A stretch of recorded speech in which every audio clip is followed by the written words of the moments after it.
So I'm here to answer the question, who the heck is Michelle Doolan? I walk into a room a lot of times, and when people meet me the first time, the last thing that people expect me to say is, I'm running for governor of Wisconsin. And they're like, oh, okay. I'm the unexpected candidate in this race, right? Because nobody's heard of me. But it doesn't take long for people to understand that I'm all in. And yes, I'm actually serious. To give you a little bit about my background, I'm a wife, a mother, a small business owner. I'm the former PTO president of my son's school. I'm a soccer mom. I've taught Sunday school throughout my life, and I'm an artist. And I love rock music, obviously. And I'm nerdy. I've been to Comic-Con, and I've done it in costume. And I've even met Carrie Fisher.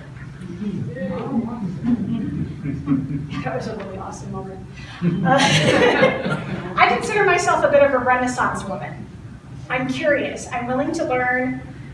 One of my former employers told me one time, if you're green, you grow. If you're ripe, you rot. And I've taken that with me. I'm ready to take on challenges. In fact, if I don't challenge myself, I get bored very quickly. I've always been a social sciences nerd because it's about people and how they work and how they live together and how they grow together. I've even studied economics and political science in college recently until I ran out of money. I'm a native of the Fox River Valley, so Neenah, Wisconsin, Neenah Foundry, mammal covers everywhere, right? I was born there, but I moved as far away as Cross Plains. My cousins are like, oh, you live near that big city there. But I've never called anywhere else but Wisconsin my home. I happen to be a first-generation Democrat, partially probably due to my move. And I'm running for the 2018 Democratic nomination for governor. And you know what, I've never done this before. People are like, well, have you run for office? No, I have, PTO president, but most people don't want to do that. So they're like, you look great, you can do this. I've never done this before. So my political resume, it's not gonna impress you. You're like, whatever, she doesn't know what she's doing. But you know what, I'm not sorry for that. I'm not gonna try to hide behind that. Because I'm here because of that. I'm here because I've never done this before. Why? Because ordinary people need a voice, right? Yes. So how ordinary is this? I'm a professional hairdresser, have been for 25 years, and talking to people is my life, as is building relationships with the clientele.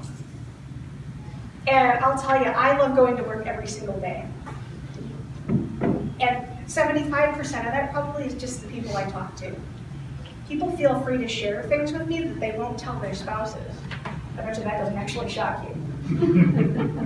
You know, there's an arcane law back in the dockets in Wisconsin that men and women weren't allowed to have their hair done in the same building, in the same room. And I wonder why. Most of my clients will be shocked that I'm running for office because they're the ones, especially the ones that don't agree with me politically, because I don't discuss my politics with them. However, I make a living listening to them. And the moment you remove the words Republican and Democrat from that dialogue and that conversation, you find out what people really want, really want, right? Rather than what they're willing to accept. And I decided to run for office because I have something important to say on behalf of all of the people from the outside looking in. It feels like no one's listening to us. But I also realize that people are not the enemy. When people are getting angry, right? There's this mood about people. They're angry. They're treating each other like enemies because that's what we've been taught. The fact that we've decided that what separates us is more important than our basic common humanity, that's the enemy. I'm gonna spill my coffee. Oh. I've wondered lately if the government even understands what it is we want or what it is we need. And if they do, sometimes I wonder if they've given up on us. And as a result, people are giving up too, right? We've fallen so far away from the American dream that our vulnerability to greed and fear and corruption and anger, it's terrifying. Don't you think it's time to admit that we're in a hell of our own design? Yeah.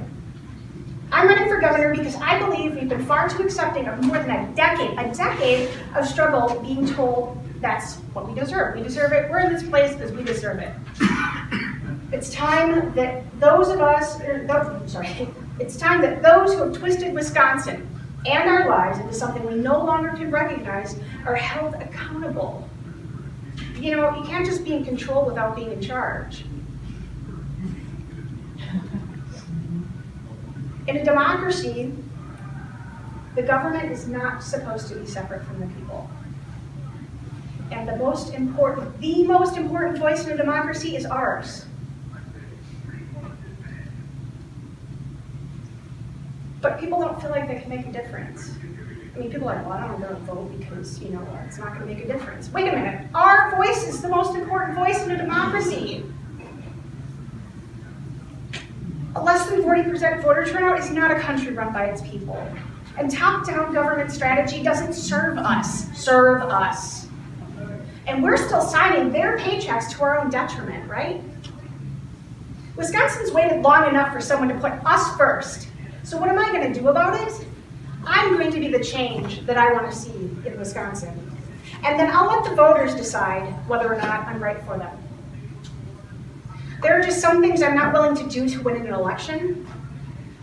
And it is making some people nervous. They're ready to go, well, she's not serious. No, I'm serious. I'm serious about letting democracy do this.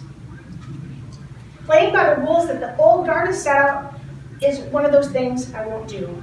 Because I'm not even going to begin to claim that I'm going to be a solution to the problem while contributing to that problem in any way. Cronyism and corporate interest does not have a seat at the table of a Doolan administration. Wisconsin needs a governor that understands that a legislative body that is antagonistic and divisive is not doing its job. Doesn't matter who started it. I tell that to my kids all the time. Both arguing, I'm sorry, you're in it now. Representatives are meant to reflect the collective voice of the people. And as governor, it would be my job to not only hold them to that, but to protect and preserve the common good of Wisconsin against the greedy and the morally bankrupt. We see politicians with impressive resumes who either clearly don't get it and don't care, or there's the ones who absolutely do care, but haven't figured out that they've lost the attention of the voters. Something's wrong when people would rather believe in a slick message told by a liar than to recognize what's right in front of them. And our hearts are in the right place, right? But well-intended legislation that never passes is about as useful to a struggling middle class as thoughts and prayers with no action behind them. Yeah. An economic plan that only boasts about how many jobs were created is feeding those lies. Yeah, created jobs. Hundreds of part-time jobs that come from outside of Wisconsin and doesn't pay the bills leeches from the Wisconsin economy. My economic plan includes rewarding Wisconsin-based businesses for paying their workers enough to be valuable consumers in our local communities. You're either with us or you're against us. It includes holding all firms to the same environmental and employment standards.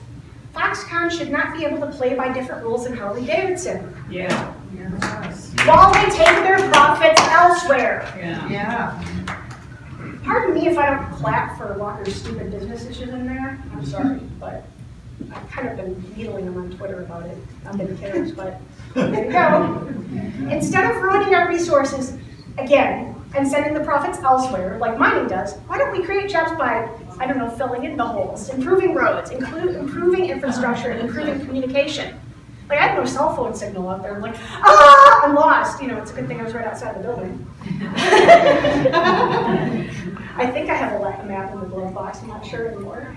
The voucher business too, garbage. Complete garbage. Taxing us to pay for rich kids to go to private schools is a waste of our resources. My single mom found a way to send me to Catholic grade school through the advocacy and support of our church. Vouchers weren't necessary then, and they're not necessary now. I want to give individual communities a chance to thrive by financially supporting public schools and the UW system. Amazing. As governor, I'll take the healthcare money that Walker turned down to make Badger Care a public option. Introduce now, economics 101, introducing that will drive the cost of healthcare in Wisconsin down through basic supply and demand principles. Amazing. Allowing more money to cycle through the economy through consumers actually will help the economy. Maybe if everyone had a life worth living again, people would stop arguing over who gets to go to the doctor and stop being distracted by legislation about who's going to the bathroom where. Yeah. I don't care. Please use the bathroom, thanks. Yeah. Wash your hands. Yes, we should have a wash. I don't care otherwise, wash your hands. But the Republican agenda seems to thrive on fear, anger, bigotry, and keeping people in that place so that we can be manipulated, right? I saw signs all the way up Highway 14 about things that really don't affect most people's lives. Think about the last time state legislation affected your life in a meaningful, positive way. And not by accident. I mean, like, you came first somehow. And would it be worth it to you if people were harmed in the process of that? And do some people matter less or more than others? How many people is too many people to step on to ensure your success? I'm the candidate for governor who says no, no, and no. Even if it ruffles some feathers in the process. We're running out of time. And I'm asking you for a leap of faith here. Forget what you think you know about what it would take to be a good governor. And then consider that common sense and a good moral compass, relatable communication skills, and effective mediation skills are exactly what would make me right for the job. Because by August, I assure you that people will see that in me. They already see it. I mean, I need to be a little bit more polished, but they see it. By August, they'll see it. And I'll have the people's attention. I will. Either for me or for whoever comes out first in this. Okay? And what's more important is that they know they'll have mine. And that will bring more voters to the polls. And that is why I'm running for governor.